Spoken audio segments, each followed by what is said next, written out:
action roguelike combined with a farming simulator. It has everything you'd expect from a game like Stardew Valley, but with a psychedelic post-apocalyptic twist. Throw in some bullet hell elements and twin stick shooting and you've got Atomicrops.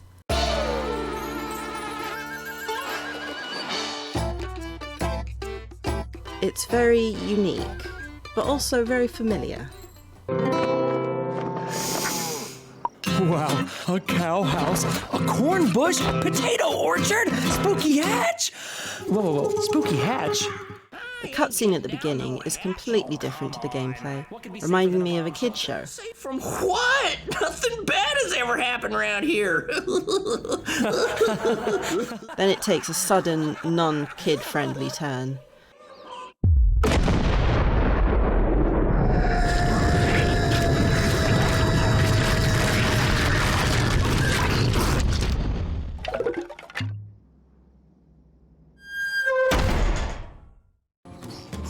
The graphics are pixel art heaven, with a neon colour palette.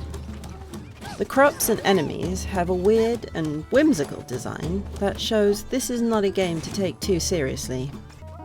The happy little faces on your bouncing crops are enough to make you forget that everything is trying to eat you. There are also 4 different biomes, each with their own environments and enemies. The music really sets the scene of how weird and surprising this world can be. One minute it's relaxing country charm,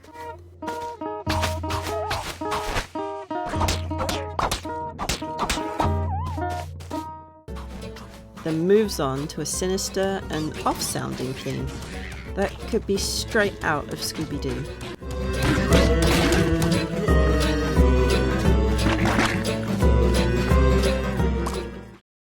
A sudden introduction of a confusion of different instruments playing different songs at the same time can be jarring, but it enforces the alien feeling and spontaneity that can just occur without warning.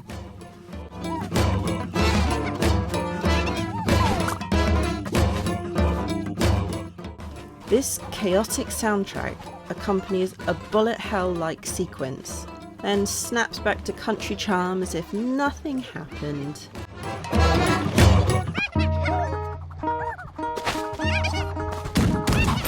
At first glance, Atomicrops does look like a Stardew Valley clone, but with a different skin. It does share a lot of the basic farm sim elements, but the combination of all the other genres does really make it stand out. Your character runs a farm, which starts off as a tiny patch of land. You have the usual tasks of ploughing, planting seeds, watering them, fertilizing them, and harvesting. The watering is done automatically as long as you visit the well to fill up your water gauge. You can do other things while you magically water crops, and the range is impressive. Every seed takes different amounts of time and water to grow, so you might be standing around watering one crop for ages and all the others are fine with just a little attention. The blue bar at the bottom is your energized bar, and it fills up with each farming activity you do, and once full will increase the speed in which you do them. During the day you're free to tend to the farm or go exploring for seeds or items, but when dusk falls, you'll get a warning to head back to the farm. As at night, you'll have to fend off pests of all kinds from ruining your harvest. They come in waves, which you can keep an eye on in the top corner.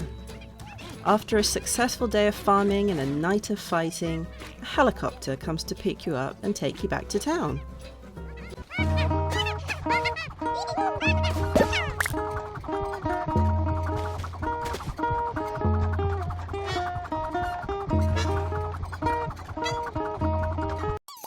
First thing that happens in town is your crops that you've harvested are sold, and you earn the currency cashews.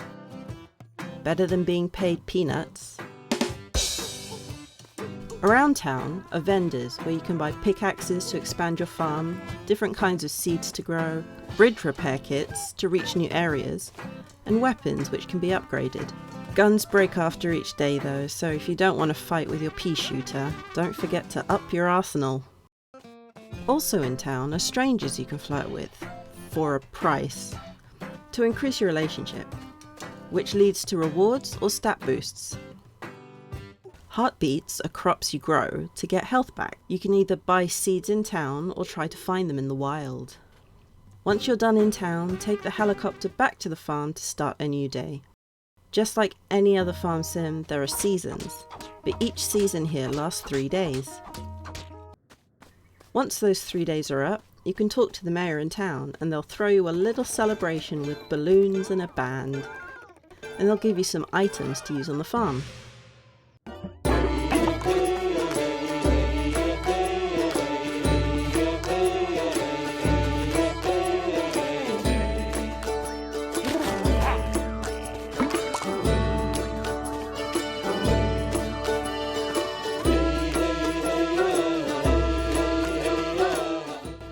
You'll also be offered fancy new farm items to buy if you have the nuts. The night of my 3rd day, I got a interesting visitor. Expecting the waves of enemies, I was not prepared for a giant, unfriendly worm who brought along extra friends just for kicks. I found I had a scarecrow and a dove scroll from the mayor, and the scroll, when activated, waters all your crops and doubles growth for 60 seconds. The scarecrow helps protect your crops from pests getting too close. I also found turrets while exploring, and these shoot enemies for you when things get a little hairy. Defensive items can only be placed in ploughed field spots, so they'll take up planting space, but protect your beloved little seedlings.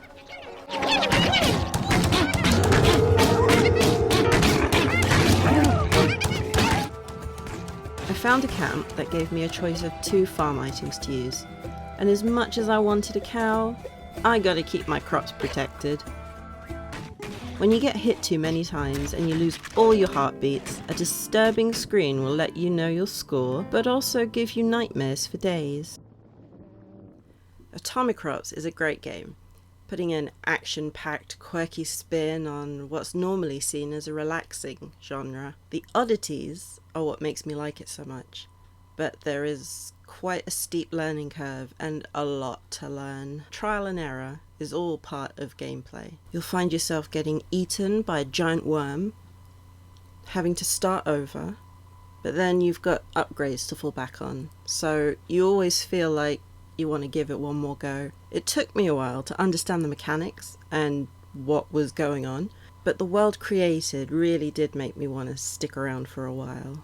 You can get Atomicrops on Steam, Epic Games Store, Nintendo Switch, PlayStation 4, Xbox One, Series X, and Series S, and Game Pass. I hope you enjoyed this little look into the world of Atomicrops. Thanks for watching.